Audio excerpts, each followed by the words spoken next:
Hello class, and welcome to lecture 28 of Philosophy 205. In this lecture we discuss Hume's problem of induction. In the past few lectures we've looked at different theories of knowledge and how they try to solve problems facing knowledge.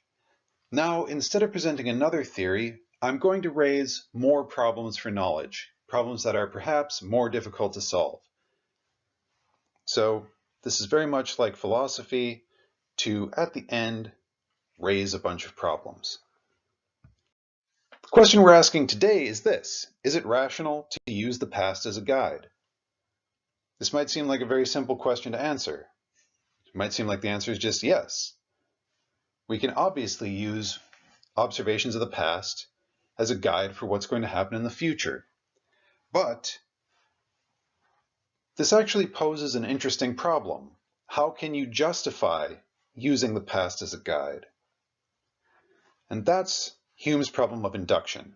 We'll explain the details of the problem, how it works, why it's difficult to solve, and then look at some potential solutions. For today, I just want to explain what I mean by induction. So we mentioned induction at the beginning of the course. What I'm talking about right now is perhaps something slightly different. So when we're talking about Hume's problem of induction, induction means using observations to draw conclusions about the unobserved. Now, whenever we use our experience in the past to draw conclusions about what's going to happen, we're doing this. We're using what we have observed to draw conclusions about what we haven't observed. But another instance of induction is if you've seen a bunch of emeralds, and so far the ones you have seen are green, you can conclude emeralds you haven't seen are green. So there you're drawing a conclusion about things that already exist, but ones that you haven't seen yet. We can also draw conclusions about the past. So if, in your experience, no humans have perfect cubes for heads, you can assume that humans 5,000 years ago didn't have perfect cubes for heads.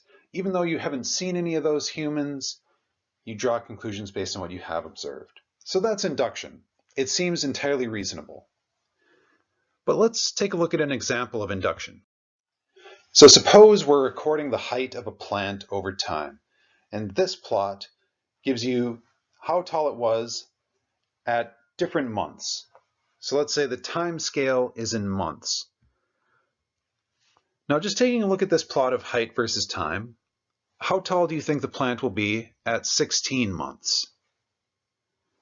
So just based on these observations, it seems reasonable to conclude that the plant will continue growing at about the rate of let's say this is a meter. No, let's say it's a foot. Let's say it's about 1 foot per month, or per 2 months. So then at 16 months, we'd expect it to be 8 feet tall. So that seems reasonable. Based on our observations, so far it has been growing at 1 foot every 2 months, so we concluded it will continue like that. However, it's perfectly consistent with this data that the actual growth is something like this, that at 14 months it stops growing and then starts to wither away. There's nothing about the data itself that rules this out. And so how can we justify thinking that things will continue the way they have been going rather than suddenly changing? Now this is important because many of the things that we do, many of the conclusions that we draw rely on the assumption that things will continue to behave the way they have in the past. We tend to assume that the floor will continue to support us, that we won't suddenly just start sliding through the ground. We think that gravity will continue to work so that we won't just float away. There are all these things that we assume are going to be the same from moment to moment all throughout our lives. But is it rational to think that those things are going to be the same? Do we have any reason to think that? Once again, this is an issue about induction. We've always observed that solid objects like floors can't be passed through, so we're not going to just pass through the floor. We've always observed that on Earth, gravity operates, so we conclude that it will continue to. So the question is, That is an inference based on induction. Is it reasonable? Well, let's try to justify induction. Suppose someone comes along and says, I don't trust induction. All you people, you make conclusions about things you haven't observed yet based on things you have observed, but I just don't trust it. So how would you convince them? If you're trying to draw conclusions about what's going to happen in the future based on things you've seen in the past, and they refuse to believe you, how could you convince them that this is a reasonable way to operate? Now, presumably, or maybe not presumably, but there's a good chance that you came up with something like, well, induction works. We can constantly verify that when we make predictions based on what we've seen in the past, they turn out to be right. When you conclude based on the emeralds you've seen that the emeralds you haven't seen are green, well, the next time you see another emerald, you get confirmation, yes, it was green, so that worked. When you conclude the floor is going to hold me up, I'm not just going to pass through the floor, and then you take another step and the floor holds you up, that verifies that it works. But the problem is, that's using induction to justify induction. You're saying, look, I've been using induction all the time and it always works. Therefore, it's going to work right now. But there, you're using past observations of induction to draw conclusions about what's going to happen with induction in the future. So you're using induction to justify induction. But this person doesn't trust induction. So if you try to convince them that induction works, using induction, it's not going to work. It's not going to convince them. So is there some way we can justify induction without assuming that it works in the first place? Now, Hume proposed that somebody might try to argue in favor of induction by appealing to something else, specifically what he called the principle of uniformity of nature. The principle of uniformity of nature basically says the future will resemble the past.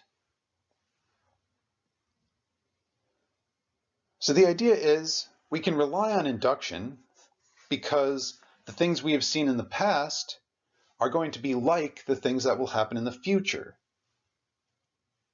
That's why we can use observations of the past to draw conclusions about the future, because the past and the future are similar. As long as the past and the future are going to be similar, we can use what we've observed in the past to draw conclusions about the future. And this would show that induction works. If this principle is true, we can use it to argue in favor of induction. So the idea is that nature is uniform. So in 1675, in 1830, and back in 2016, force was equal to mass times acceleration. Way back then, force was equal to mass times acceleration in 1830 and in 2016. So this is Newton's second law. The idea is Newton's second law was true in the past. At different times, it's going to be true in the future. It's true right now. Nature is uniform.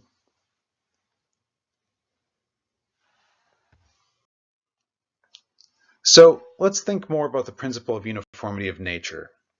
It needs some clarification. So when we say the future will resemble the past, in what way will the future resemble the past? Furthermore, how do we tell?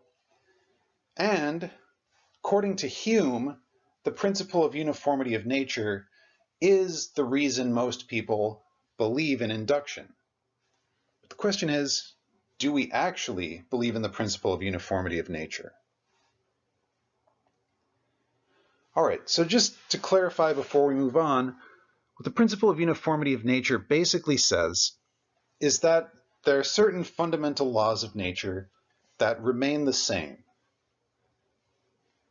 It's clear that there are some things in the past that we don't expect to be true in the future. So when somebody dies, in the past, they were alive and they did things. But once they die, we don't expect them to do things in the future. So that's one way when somebody dies, we don't expect the future to be like the past. Furthermore, when new technologies are introduced, that changes the way society is organized sometimes. It changes what people do. So we know that when a new technology is introduced, the future is going to be different from the past. But what the principle of uniformity of nature is specifically talking about is laws of nature. The laws of nature are still the same. So we still expect gravity to operate, electricity still operates, and so on. So what this is saying is that there's a basic level at which things are going to stay the same. We know that other things change, but nature itself is governed by the same laws, and so we can expect that observations we have made about the laws of nature will continue to hold in the future, even as other things are changing. But now the question is, how do we tell and do we actually believe in it? So let's consider an argument for the uniformity of nature. One argument could be, well, history has been uniform to a degree so far. In all of recorded history, it looks like gravity was operating. In all of recorded history, it looks like humans have required food, water, and air to survive. In all of recorded nature, it seems like water is liquid when it's warm, and it freezes when it gets too cold. So it looks like, based on what we've seen so far, history, the world has been uniform. The future has been like the past so far. So we can conclude, therefore, it will continue to be uniform to a degree in the future. All the observations we've made of the laws of nature suggest that they are uniform, so we conclude that nature itself is uniform. But now I want you to think about this. What is wrong with this argument? If we use this as an argument in favor of the uniformity of nature, what's the problem? The major problem is this. This argument begs the question. Once again, we end up defending induction because it worked before, which amounts to using induction to defend itself. Right? So if we say, look, we know induction works because nature is uniform. The laws of nature stay the same. Therefore, observations about the past can tell us about the future because the past and future are governed by the same laws of nature. Then someone asks, how do you know the future and the past are governed by the same laws of nature? And you say, well, we've observed the laws of nature a lot, and our observations show that the laws of nature are uniform. Therefore, the laws of nature in the future will be just like the laws of nature in the past. But that's induction. So now we have a circular argument. We started with induction. We wanted to show that induction works. So we're trying to find a way to prove that induction works without assuming that it works. We found the principle of uniformity of nature. That could be used to argue that induction works. But then in order to believe in the principle of uniformity of nature, we have to assume induction works. So now it turns out, once again, in order to show that induction works, we have to assume that induction works.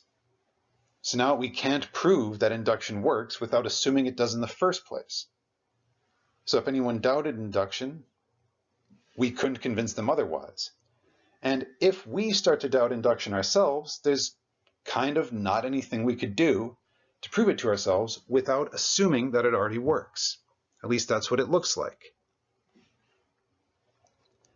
Now you might say, well, why not just use induction to prove itself? Induction is a good inference rule. It's a good way to form our beliefs. Why not just use it to defend itself? Because it's a good way to form beliefs. Well, let's compare it to anti-induction then. Suppose somebody says the future won't be like the past. So they use observations of the past and conclude that things in the future will be different. So they say the future won't be like the past. And you say, come on, that's stupid, that's ridiculous, that's never been true before. Now, how might they respond? If they really believe in anti-induction, that things that have been true in the past are now going to be false. And they'll say, well, that's why it will be true in the future. Because they're using anti-induction. So what this shows is you can use anti-induction to prove that anti-induction works. Because first of all, you can take the observation that anti-induction has been a miserable failure all through the past. So then using anti-induction hasn't worked in the past, therefore it will work in the future. But if it will work in the future, then that means anti-induction works. So you can use anti-induction to prove itself. Now, you've probably noticed anti-induction is ridiculous. Concluding that something is true just because it has always been false so far is a terrible way to form beliefs. Yet, we can make the exact same kind of argument in favor of anti-induction that we can in favor of induction. Both of them prove themselves to be true. Now that makes it seem like induction is in just as good a standing as anti-induction, and that seems like a problem. We rely on induction all the time, and yet we can't come up with a better argument for it than we can for something as ridiculous as anti-induction. So this leads us to the problem of induction. We can actually get more precise here and try to put this in an argument form. Well, maybe this isn't more precise, but it's another way of stating the problem.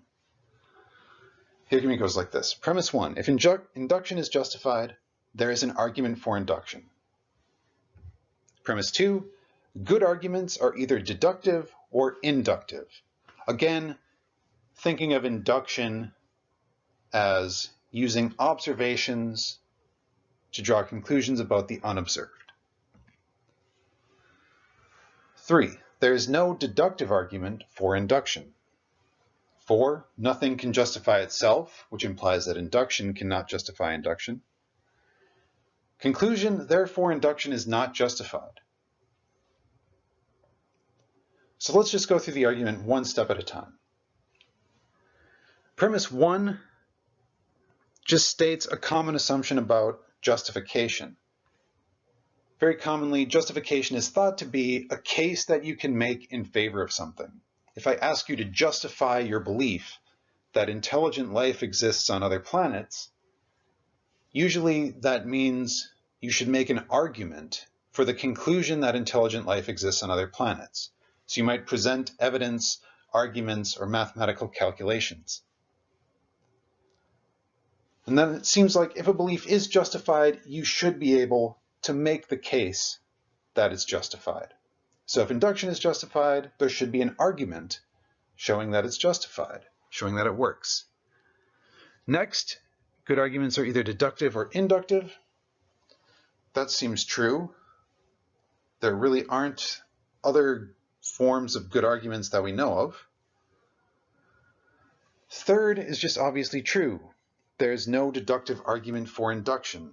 I mean, that's just the nature of induction. That's why we have this distinction in the first place between deductive and inductive. We use inductive logic when there is no room for deductive logic. Once again, the fact that something has happened in the past doesn't guarantee it will happen in the future. With deductive logic, we are dealing with guarantees. Things like, if I have 2 hands, then I have more than 1 hand. I have 2 hands, therefore I have more than 1 hand. That's deductive logic. Given the premises, the conclusion is guaranteed. Induction specifically is used in cases where the premises don't literally guarantee the conclusion. So we know induction is not deductive. There's no deductive argument proving that induction works. So premise 3 is true. Fourth is just another plausible claim about the nature of justification. You can't use something to justify itself. If I come at you and say, you owe me $100, you say, what? I don't remember that. Can you prove that I owe you $100? And I say, yes. You owe me $100, therefore you owe me $100. that would be a dismal failure. I would have justified absolutely nothing, because nothing can justify itself. But this is a valid argument. It's a valid deductive argument, showing that induction is not justified. So now the question is, how do we get around this? What can we deny here? Do we have to give up induction? Does this mean that all of our beliefs are irrational? What should we do? Well, one question we can ask is this: is this actually a problem? Maybe the problem with the argument against induction is the assumption that we need an argument for induction in order for deduction to be justified. So let's take a step back and compare this to deductive logic. Can you prove that deductive logic works without using deductive logic?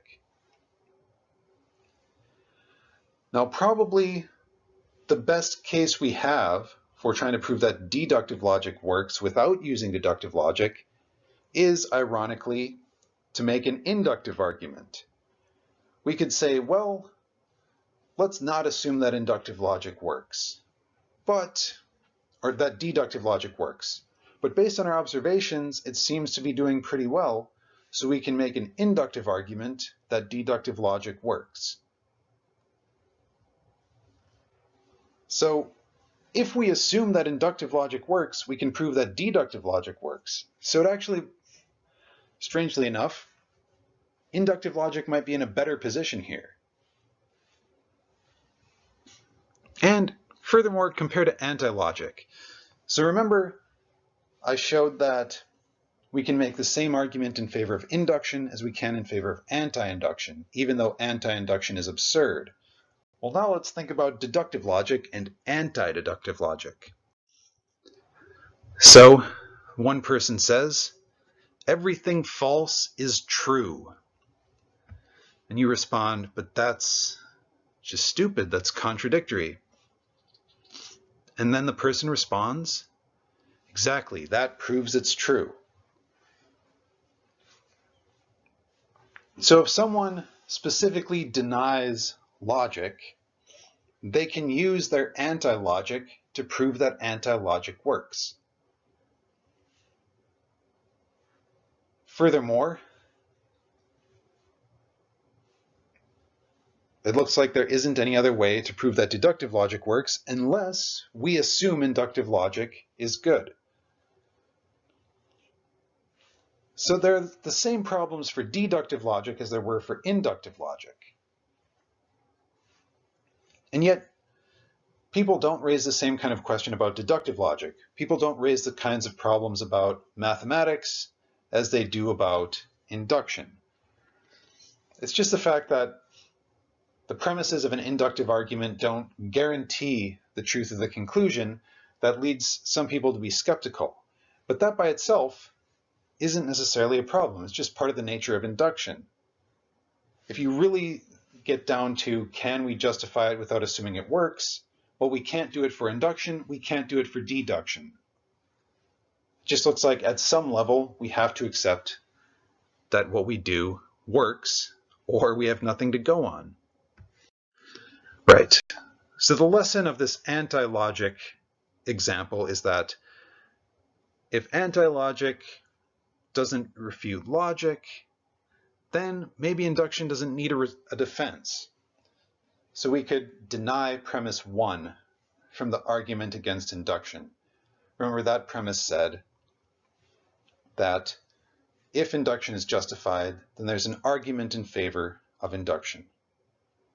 But maybe we don't need arguments in favor of everything. Maybe most of the time we need to justify things by offering arguments, but not all the time. That's a possibility. Okay, let's see if there are any other possible responses.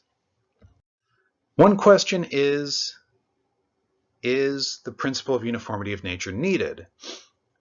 So some various issues are, the principle of uniformity of nature doesn't seem to be all that clearly defined. Even though I tried to spell it out in more detail, tried to get more specific about it, exactly what is uniform, it's still not very clear. And so it's not clear that it's necessary for induction. So this is one issue with Hume's argument. But on the other hand, if the principle of uniformity of nature is gone, then we're back to the case where induction just directly justifies itself. So it makes the circle smaller again. So this doesn't help. This doesn't help if we want to prove induction works. Maybe we can make an argument based on reliability. So we can appeal to the reliability of induction to justify it. If reliability is a way of justifying something, if reliability shows that something is likely to be true, and the goal is to believe what's true, then that would be a way of justifying induction. But the problem is, if you try to spell this out, you'd say induction has been observed to be reliable in the past, therefore induction will be reliable in the future. Now the problem is, obviously, this is just a circular argument once again. And we're trying to avoid a circular argument. So this has the exact same problems we've been dealing with before. So it's basically just doing the same loop. We use induction to show that induction is reliable, and then we use that to show that induction is justified. But now we're assuming induction is justified in order to show that it's justified, and that's exactly what we were trying to avoid. One other possibility is to claim that induction is analytic. Now, the concept of analyticity requires some explanation.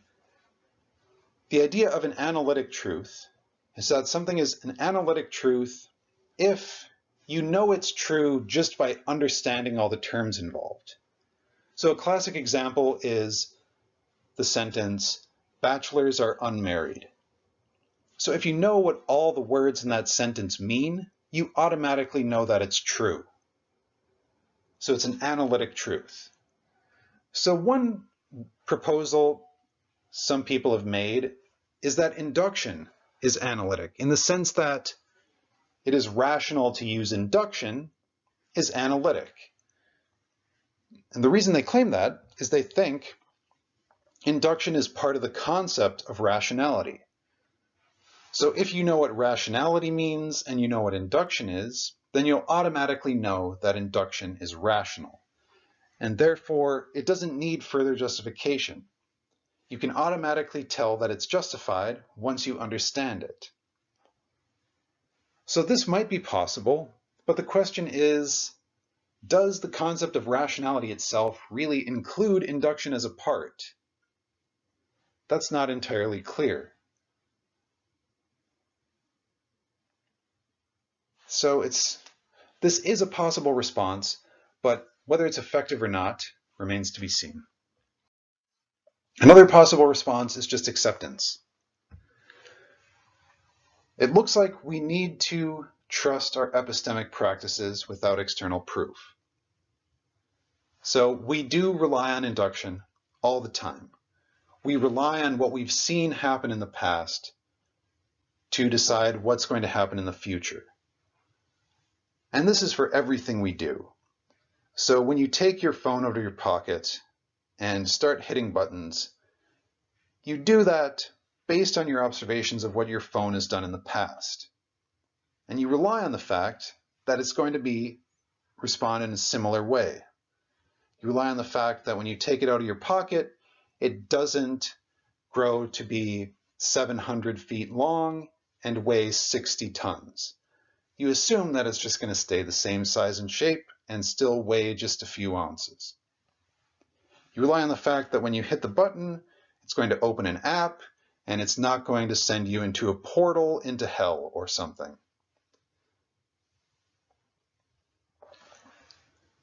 So we rely on this all the time. And furthermore, what could we do if we started to distrust it? I mean, imagine trying not to rely on induction, to try to be a skeptic and say, I'm not going to trust induction. Well, what would you do instead? It's almost psychologically impossible not to use induction.